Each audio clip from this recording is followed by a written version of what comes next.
It is a very great pleasure to introduce and welcome here to London our speaker this afternoon.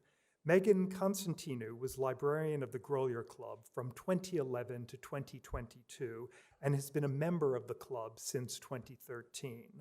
She is currently pursuing a PhD in library and information science at Simmons University in Boston, where her research focuses on personal library catalogs in the digital age, both as media forms and as networked tools for knowledge production and sharing. I know from personal experience that Simmons' gain is the Grolier Club's loss, and she is much, much missed there. Her wider interests include bibliography, book collecting, especially by women, private library history, and domestic bookmaking, which she continues to explore in her scholarship and freelance work. She serves as an officer for the Bibliographical Society of America and the American Printing History Association, and she publishes and presents widely in her various areas of interest. Meghan's talk today focuses on the library of the Elliots of Minto from 1738 to 1938, a prominent Scottish aristocratic family active in the legal, political, and social landscape of Great Britain between the 18th and the early 20th centuries. The Society is proud to have supported Meghan's research with the Fredson Bowers Award 2 years ago. At the end of Meghan's talk, there will be the opportunity for questions. For those in our audience following now online, you can use the chat function. And I've been asked to remind you when you're typing into the chat function to please identify yourselves, which makes it easier when we receive the communications here. And today's talk is being recorded and will be available through the Society's website in due course. Over to our speaker, Meghan.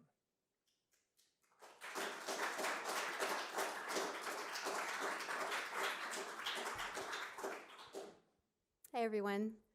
Can you hear me? The most important question. Okay. If at some point you cannot hear me, please feel free to interrupt and let me know. Thank you, Richard, for that kind introduction. And thank you to the Bibliographical Society for supporting my research into this project. Recording in progress. Fredson Bowers Award, which allowed me, among other things, to conduct a week's worth of research at the National Library of Scotland and at the University of Edinburgh Libraries. I also want to thank Bill Zacks. Not only has he introduced me to many different resources and ideas that have kind of helped me along this project, but he also invited me to an extended stay at his scholars apartment and daily fed me strong tea and homemade oatcakes, which was very important to, to keeping me going. And finally, I'd like to thank Jonathan Hill, who was my partner on a larger project that led to my interest in the Elliots of Minto. And he was the first person that asked what was, going on with this catalog, Loving Family, which I hope to answer a little bit tonight. So my talk is the first attempt, as far as I'm aware, to try to sketch out the contours of the library of the Elliots of Minto, who, as Richard said, were a prominent Scottish aristocratic family active in the legal, political, and social worlds of Scotland and England from about the late 17th century to about the early 20th century. The head male members of this family included, among others, a Lord Justice Clerk, a Scottish Enlightenment intellectual figure, a Governor General of Bengal, and a Viceroy of India. And while many of the Elliots have been written about in relation to political and civic history, their literary and bookish activities are rarely given center stage. This is a wonderful project because there's so much evidence about this library. So it started with a group of 7 manuscript catalogs, which I found on the shelves of the Grolier Club Library, which date between 1738 and about 1860, plus 1 typescript inventory dating from 1938, all of which provide crucial details about the library. To this, we can add a huge collection of family papers at the National Library of Scotland, which contained extra book lists, information about the architecture of the library, and some correspondence.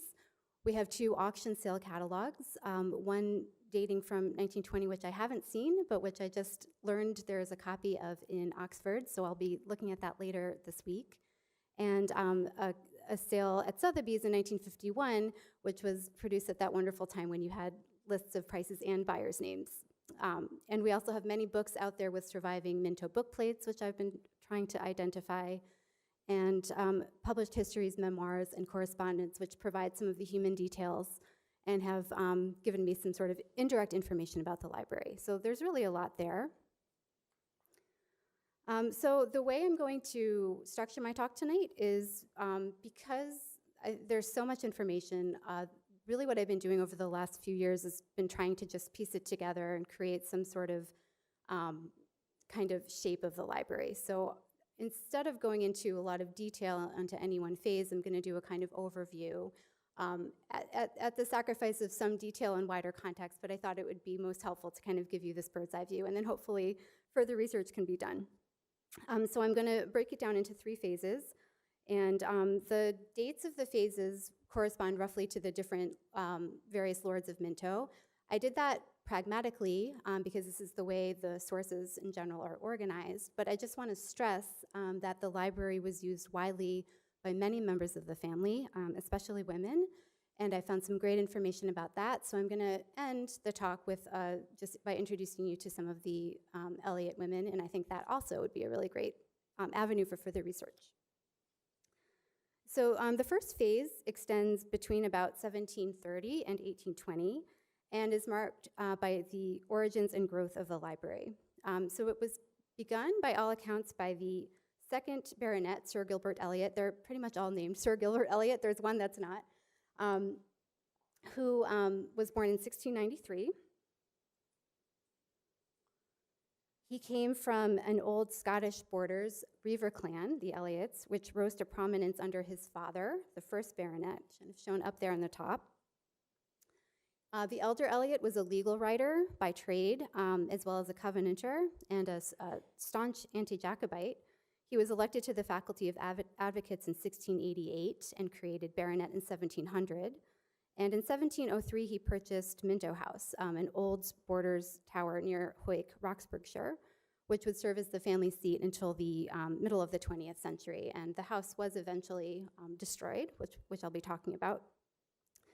And he took the legal name Lord Minto. And you can see from this topographical map, which is in Bill Zach's collection, that Minto sat amid a group of hills with the river just bordering on the southeast side. There's very little documentation in the family about the elder Elliot, but I did find this letter which he wrote to his son in 1712 when the latter was about to begin his legal studies in Utrecht, which advises him to read from the Old and New Testament diligently every day to commit them to memory, and also to read Calvin and Turretin's Institutes. So just a little light reading.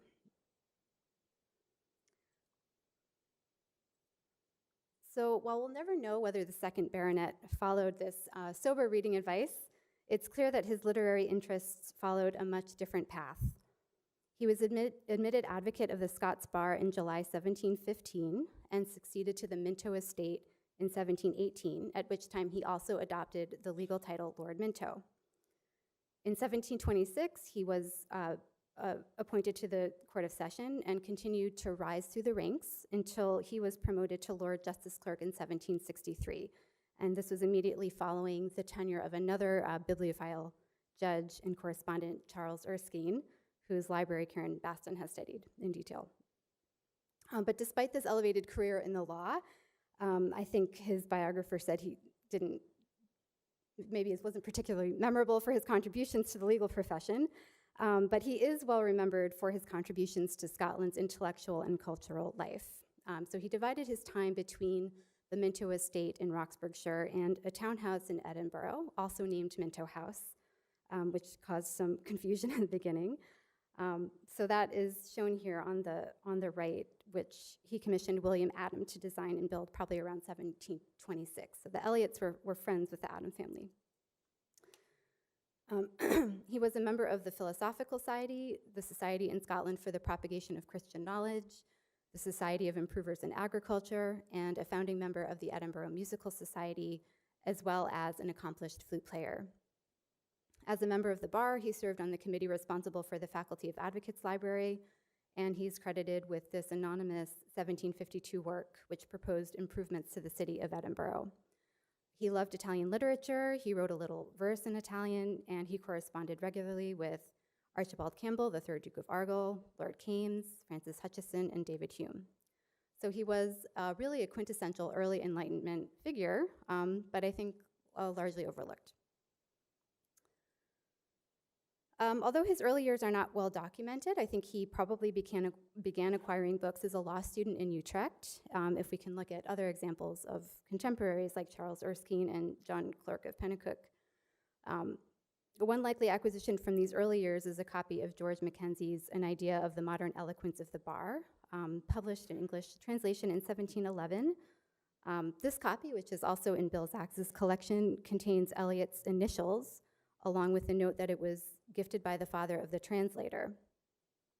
Since the translator himself, who was a contemporary of Elliott's, died young, around 1716, I'm thinking that this book was probably given around that time in memory of his son.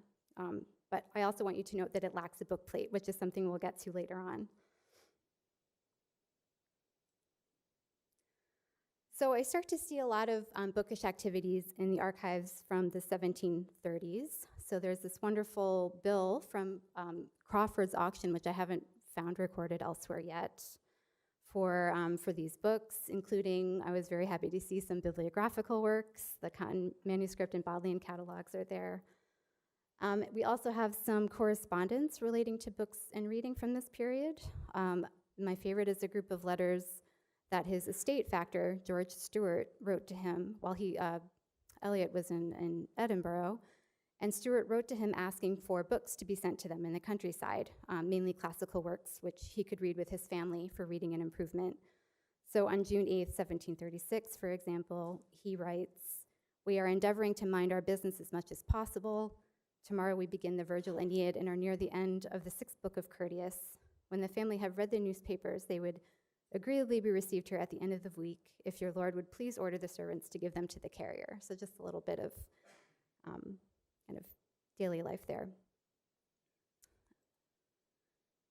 Another important development from this period is a major renovation to Minto House in Inhoig, which included the outfitting of a library. The original old Borders Tower that the first baronet purchased was encased and extended to a V-shaped design by William Adam. This is probably around 1738 to 43.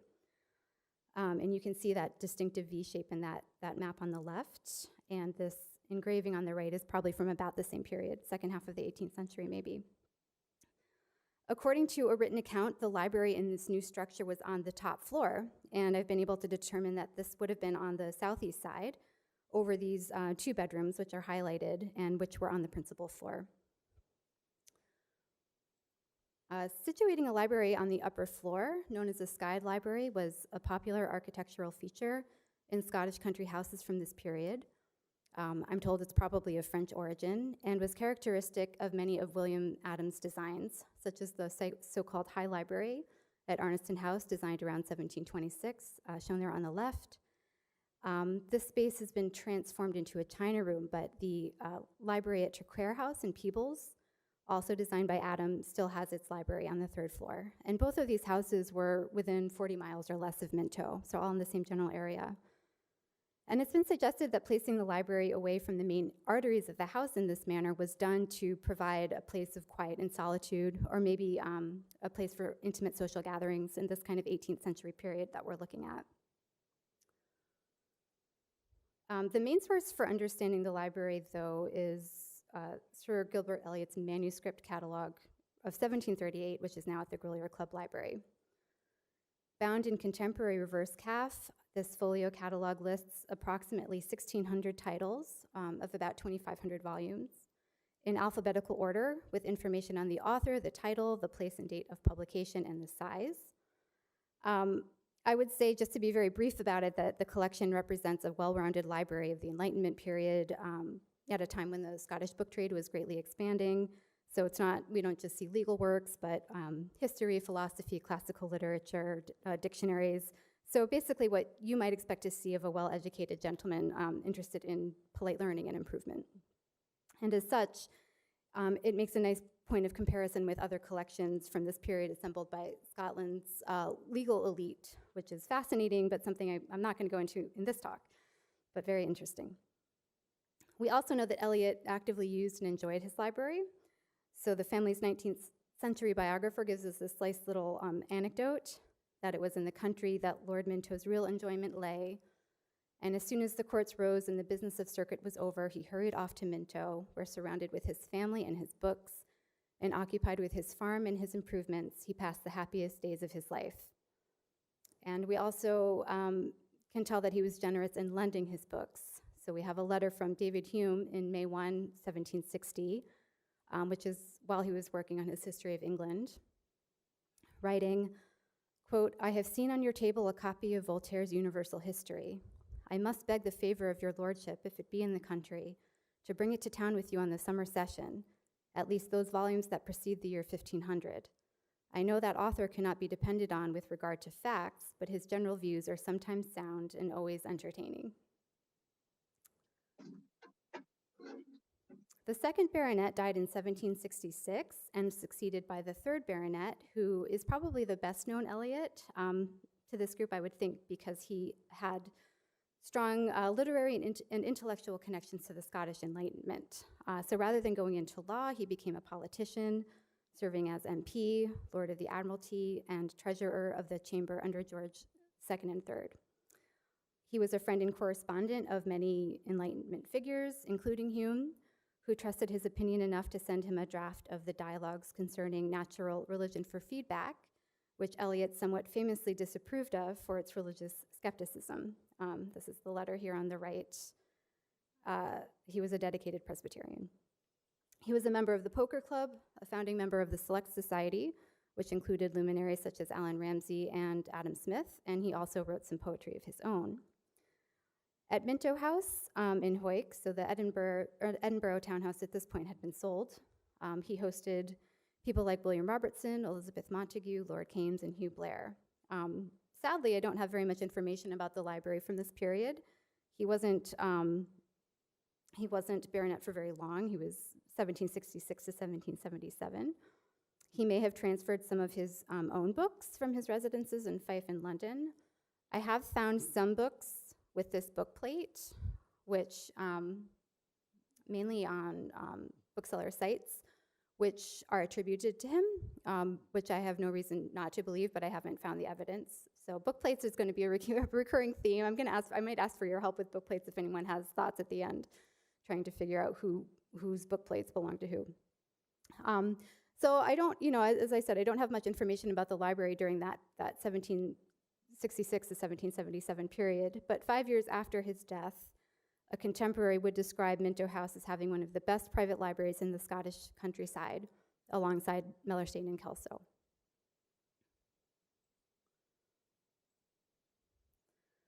Sir Gilbert Elliot, 4th Baronet, inherited the Minto estate in 1777 at the age of 26. He had a long and active political life, serving as MP from 1776 to the mid-1790s, as Viceroy of Corsica in 1794 to 96, Envoy Extraordinary to Vienna from 1799 to 1801, and Governor General of Bengal from 1807 to 1813, for which service he received the title of Earl. He studied in Oxford and Edinburgh and also in Paris under Hume's supervision. He attended all the famous salons. And his correspondence reveals that he was, had a kind of lively interest in books and reading. He was a regular subscriber to literary works, an important financial supporter of the Scottish poet Thomas Campbell, who visited Minto House regularly. And he was also a friend of Sir Walter Scott, who frequently visited Minto House even before he purchased his own property at Abbotsford, which was just 15 miles away. So I wanted to share this little vignette that Eliot gives us in one of his letters from June 1802 about storytelling at Minto with Sir Walter Scott. So he writes, "This house is now entirely filled. Gilbert," and he's referring to his son, the second Earl, who we'll meet soon, Gilbert and his friends take a good deal of their amusement either on the rivers or on the hills, and in the evening, the younger part of the society form a circle without candles and tell hobgoblin stories till supper time. The whole ring is so vociferous that they have merited the title of pandemonium. In the meanwhile, we retreat upstairs to the library and form a comfortable fogrum party, pitying the noise and fatigues of youth, which we hear like the distant roar of the sea. We've had a most capital addition to the Hobgoblinites in Mr. Walter Scott, editor of the Minstrelsy of the Border, who besides an inexhaustible fund of specters has a rich store of horrid murders, robberies, and other bloody exploits committed by and on our own forefathers, the Elliots. Mr. Scott is a particularly pleasing and entertaining man. And it's been alleged that much later in his life, Scott actually wrote most of Demonology and Witchcraft while he was staying at Minto House. And I also wanted to say this, repeat this anecdote because Elliot mentions, again, this is in 1802, that the library is on the upper level, so we're still upstairs. Beside these rare moments of leisure, Elliot actually spent very little time at Minto. And really for our purposes today, what I most want to talk about is the extension that he commissioned to Minto House. So this was a large extension to the house that occurred between 1809 and 1814, and it was at this time that the library was brought down from the upper floor to the principal floor.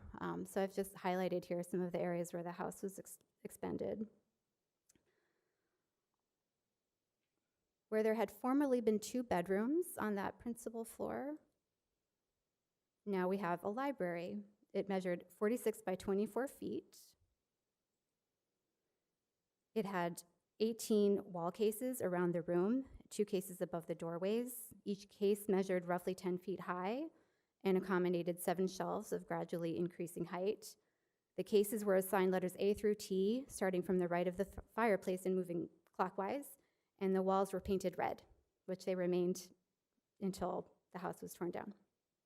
You can still see what this setup looked like from this photo taken in the mid-1950s when the house had been taken over by a boarding school. So you can still see those cases kind of running around the room.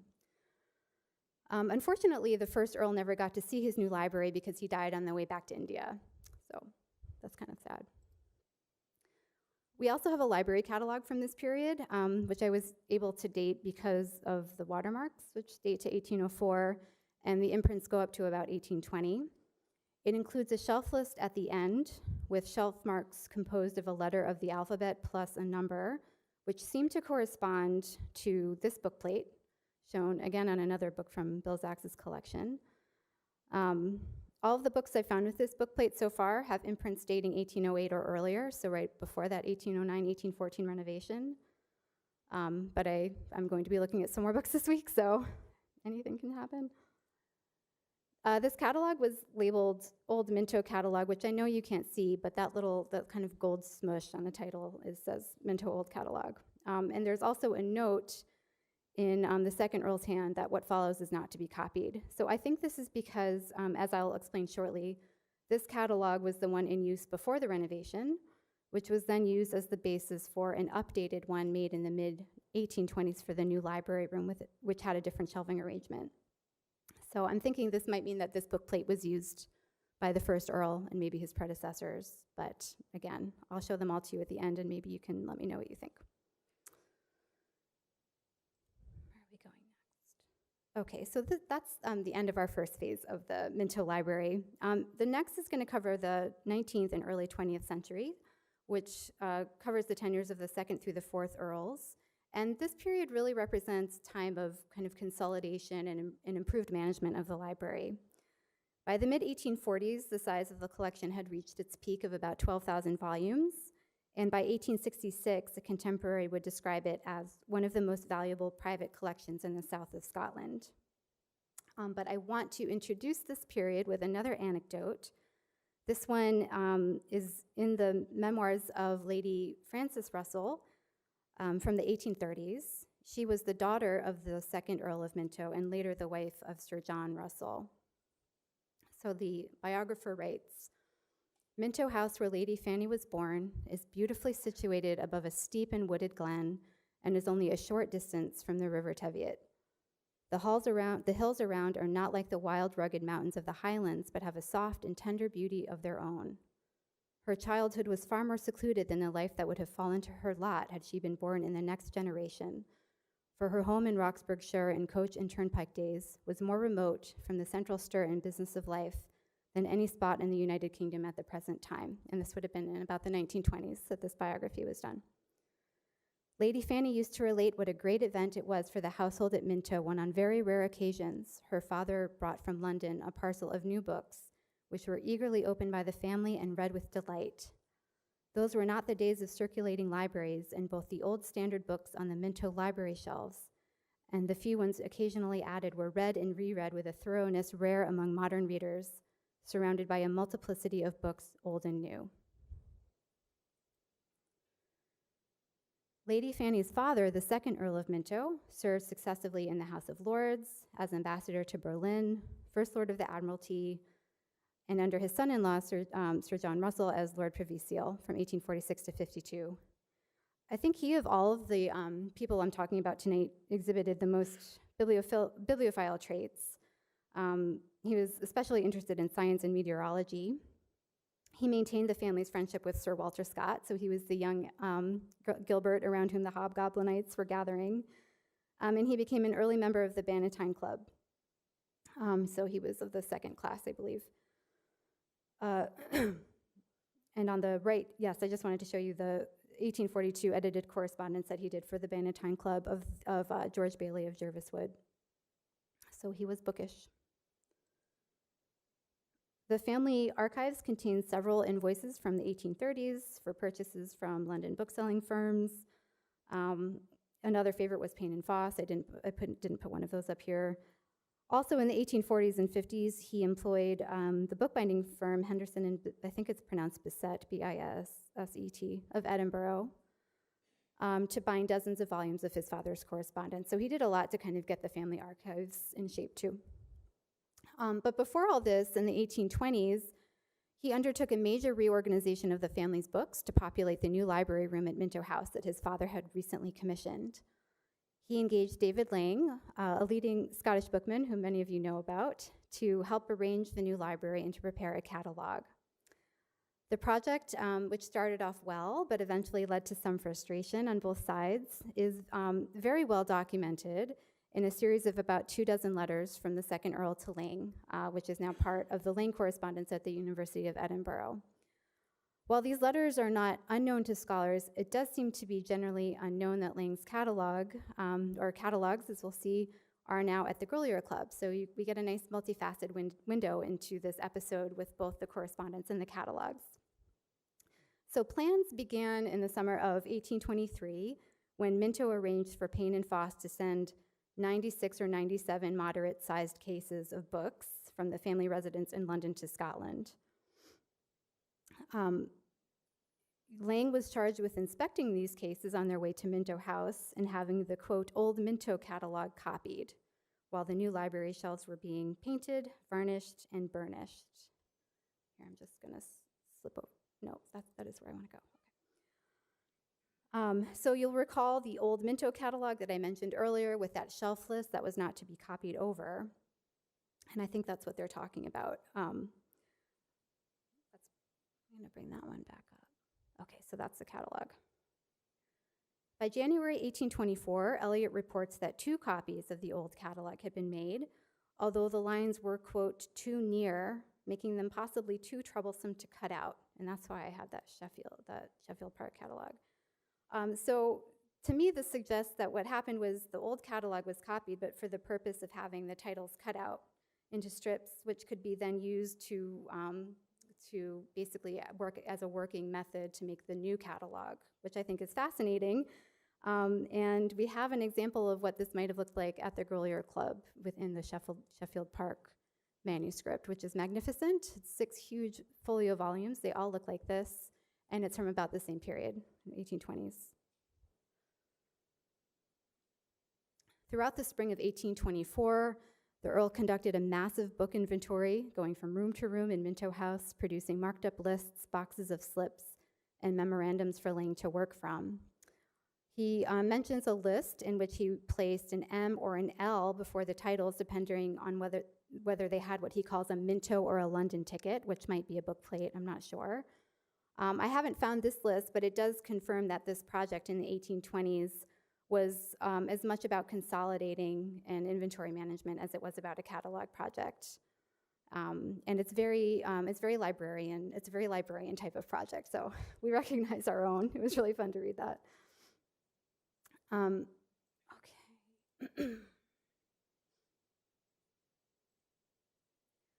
By December of 1824, Lord Minto politely expressed some anxiety about Lang's progress with the catalog. Lang, in response, sent him a specimen of what he calls the alphabetical arrangement and promised to finish up soon. By October 1825, however, Minto's mild anxiety had turned into a reasonable degree of impatience with the lack of progress. 3 days later, Lang apologetically explained that he had vastly underestimated the amount of time it would take to adjust the slips and correct the titles, but he promised it would be done soon. Besides, section A through H was going to the transcriber by coach in a few days, so all is well. And yet, by May 1827, a year and a half later, if anyone's counting, Lord Minto again expressed impatience at the length of time that had passed.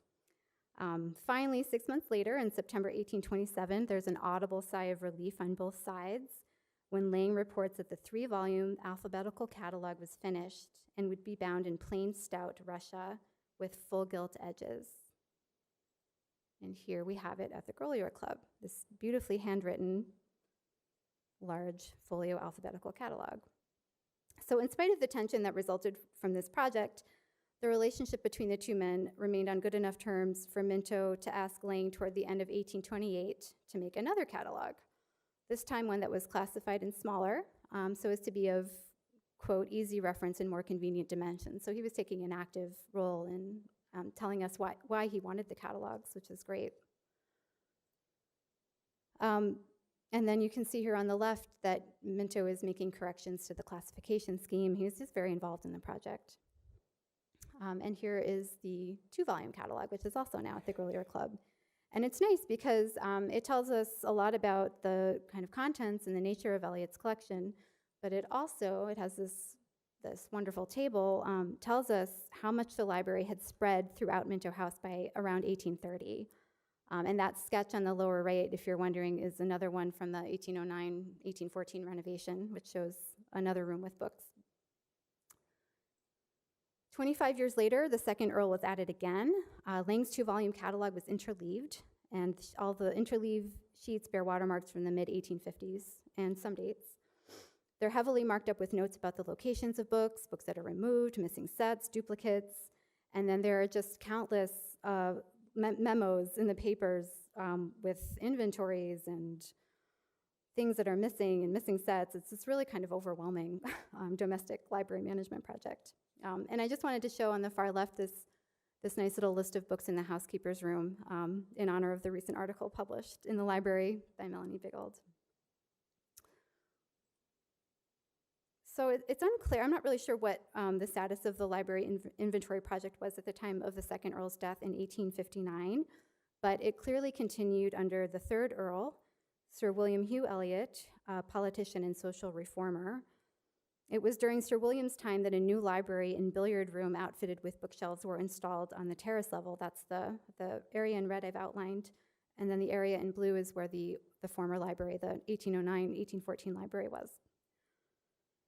This new library was installed probably in the mid-1870s.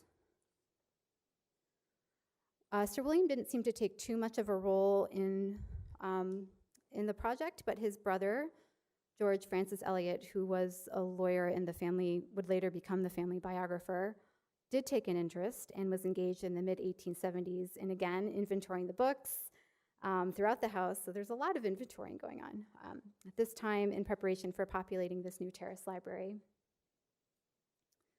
For this project, and I'm sorry, I know you can't see this, but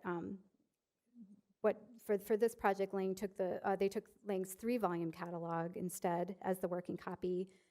They copied shelf locations from the 2-volume catalog into this one, and they added the TL and the NB for the terrace library in the new billiard room. So we kind of know where these books were too. The third Earl of Minto died in 1891 and was succeeded by his son, Sir Gilbert Elliot, the fourth Earl, whose death in 1914 will bring us to the end of Phase 2. He served as Governor General of Canada from 1883 to 85, and again from 1898 to 1904, and as Viceroy of India from 1905 to 1910s. In 1883, he married the intelligent and very well-connected Mary Caroline Elliott Murray Kinnenmound, who was the private secretary to Queen Victoria, and together they made further improvements to Minto House, which included some work on the library, as you can see from this drawing that was sent to the Countess in 1892. So we can get something of a feel for the interior of the house at this time, around 1905, through a magazine article published called Lord Minto's Fine Home, and he's shown here on the lawn with their three daughters. So what I did was I looked at this article and took that in combination with this really wonderful series of photographs of Minto House that were taken in the mid-1950s when it had been transformed into a boarding school. These photos are at Historic Environment Scotland, and I've been working with them for the last year or so to have some of these images digitized, and they're just really wonderful. Some already were, but some weren't. So I'm gonna just kind of walk you through with some quotes from the article and some pictures. Our author begins by describing the wainscoted front entrance hall with its jutted staves and lances hanging crossed behind targes and shields. And then through the door on that far side was the round room with this magnificent dome, which has nothing to do with the library, but it was too good to leave out. It's so beautiful, I wanted to show it to you. But if we come back into the entrance hall, the author turns left through the north anteroom that was here. I don't have a picture of that, but the author describes the north anteroom where grandmother chairs and Chippendale settees are covered with old gold brocade, and a golden eagle keeps watch above the latticed bookshelves. After the north anteroom, they go down to the terrace library, which is described as low-roofed and paneled, lined with books with low-silled windows opening to the green grass outside. I don't have a picture of the terrace library, but I do have these wonderful pictures of the main library, the one on the left, kind of richly furnished in about 1928, and you can see those red walls, or imagine them. And then the pictures on the right from that 1950s photograph series. And then here is a view of the same library from this really beautiful octagonal drawing room. So we're kind of looking through here, over here, the library. So we've reached the final phase of the story, which will see the library sold off and Minto House eventually destroyed. The period immediately following the fourth Earl's death in 1914 has been one of the most difficult for me to uncover. I do know that a large portion of the library was sold in Edinburgh in 1920, as I mentioned, and I'll be seeing that catalog later this week. According to a news clipping, the sale did not bring high prices in spite of many first editions of Sir Walter Scott. But one great exception in this kind of interwar period is a series of really sweet, affectionate letters written in the mid-1930s from Marion Cook, Lady Minto, who was the wife of the 5th Earl. And she was writing to her son, Gilbert Elliot, later the 6th Earl, while he was a child at boarding school in Oxford. So the letters are great because she often tells us she's writing from the terrace library. She called this the lower library. And she shares vivid kind of vignettes about the library, things that they're doing. And I just wanted to include this drawing, which I thought was so funny, of this new puppy, which was causing all kinds of havoc, kind of running around the books and the knitting and getting into things. In 1938 to 39, an extensive inventory of the books at Minto House was taken, which itemizes the volumes on each shelf and is really a remarkable kind of topographical map of where the books were, on which cases and shelves, on top of the shelves, on the floor. It's fascinating. There's some marginal notes which suggest that this inventory was taken with a sale in mind, but a sale didn't actually occur until Sotheby's included a selection of it in January 22, 1951. And then there are a lot of books that are still unaccounted for. The Sotheby's was probably maybe 1,500 volumes, the most, still working on that, and then whatever was sold at Edinburgh. But you know, the 1938 inventory has about 10,000 volumes, so there's still a lot out there, and they're popping up on the market all the time. So they were leaving the house. By the late 1930s, the family fortunes were in sharp decline, and then during World War II, Minto House was requisitioned, and in 1952, it was leased to the Craigmont Girls Boarding School, and then later purchased by them. When the school closed in 1966, the house remained vacant. In 1972, the 6th Earl, who was the recipient of those charming letters in the 1930s, repurchased the house, then applied to have it demolished, which finally happened in the early 1990s. And there's some controversy about this, which I won't go into. But by October of 1993, all traces of the structure were gone, except for some of the gardens. And this sort of ends phase 3 on a kind of dreary note. But before finishing up, I just want to introduce you to some of the Elliot women, many of whom, as I mentioned, were deeply engaged in intellectual pursuits. So we'll start with Jean Elliot, who was the daughter of the second baronet, that early Enlightenment person we first looked at.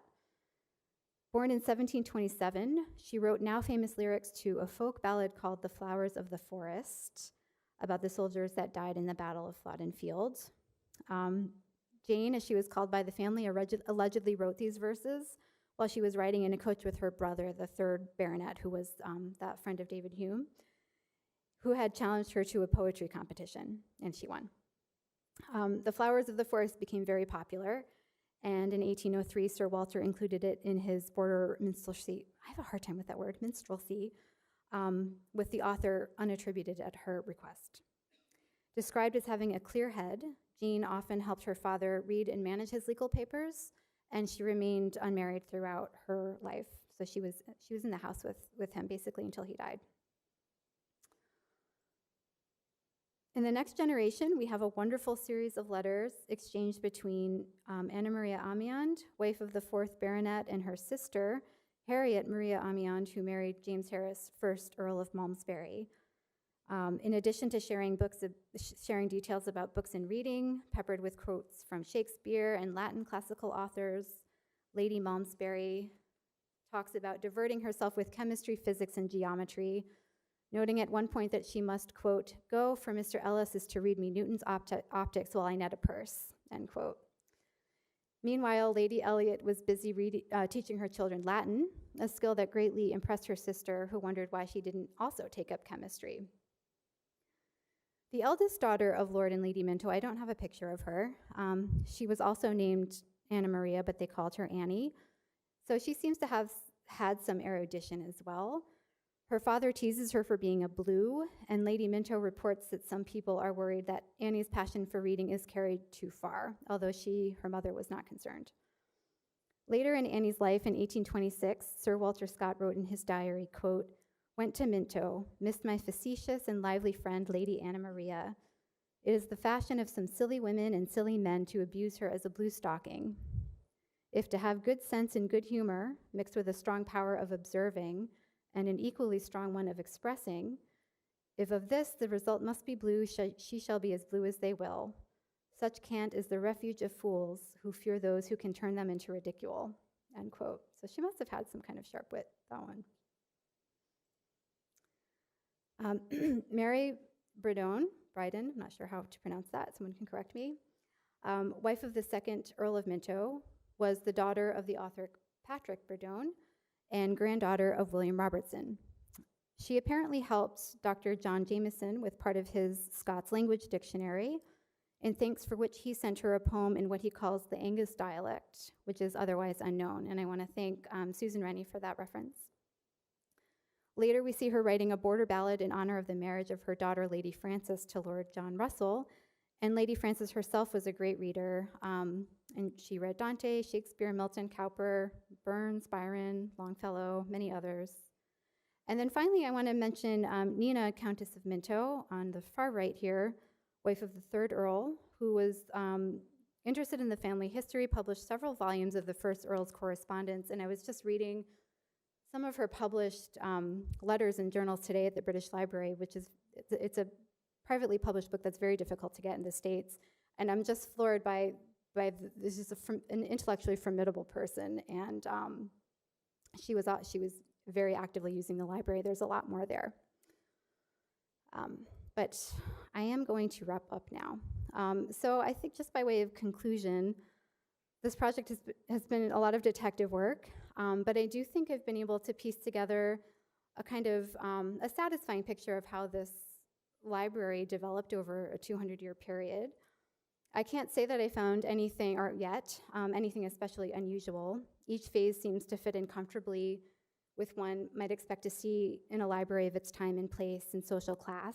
The idea of the kind of relatively private skied library in the Enlightenment period, moving down to a larger, more sprawling and more public space in the 19th is typical. The collection itself could not be, I don't think it would be considered exceptionally large or bibliophilic or even especially scholarly.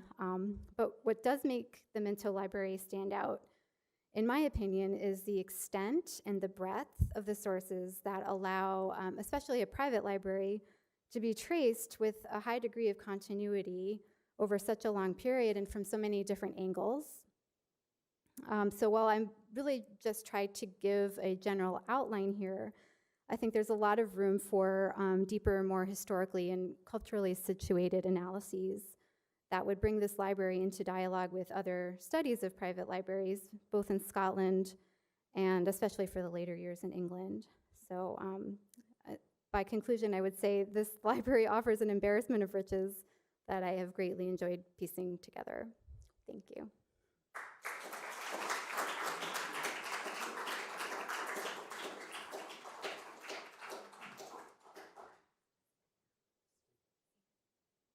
Well, then it just falls to me now to thank Meghan for a really wonderful talk. Fascinating, a library that I myself was not familiar with. Now feel I know a little bit about, have had a glimpse of the beautiful architecture. We know the book plates so that we know that when we see the books, we know exactly who to contact. So please join us for a drink outside, and I'm sure Meghan will enjoy continuing talking to us about the Mintos.